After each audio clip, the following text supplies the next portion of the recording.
according to data and people who know more about this stuff than we do, that Tua is more susceptible after having had them to concussions than he would be if we hadn't already seen the physical manifestations of a seizure arm and all of us having the same reaction to what looked like a fairly benign hit that he went looking for. And then all of us are watching a football game where I can say the following, and everyone is not stunned by it.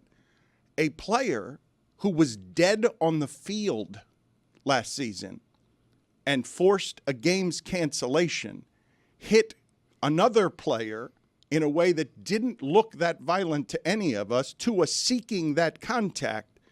And the result was, again, not merely a concussion, Stugotz, because I thought he could have been concussed on the pick six because I'm worried about him. It's like watching something that's made of porcelain shake in an earthquake.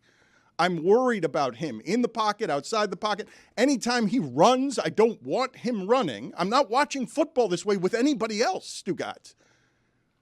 And when he initiates the hit and is on the field, he then gives you the hand gestures where you're diagnosing him on your television because it's that obvious that this person that you're concerned about has now damaged his brain. And I can say that a player who was dead on the field last season injured another one whose brain I'm worried about more than anyone else in that sport.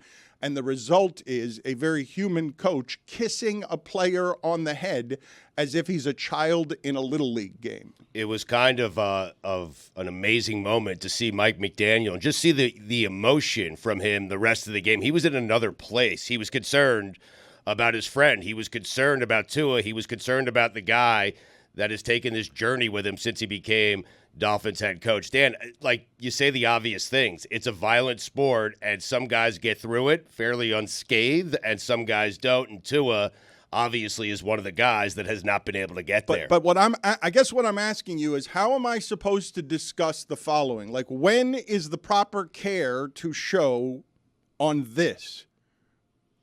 You had a game last night that revealed to you, yet again, how flimsy the foundation is that everything the Dolphins are built is on. You got a wide receiver who's reckless and can get in trouble at any time that you've given a ton of money.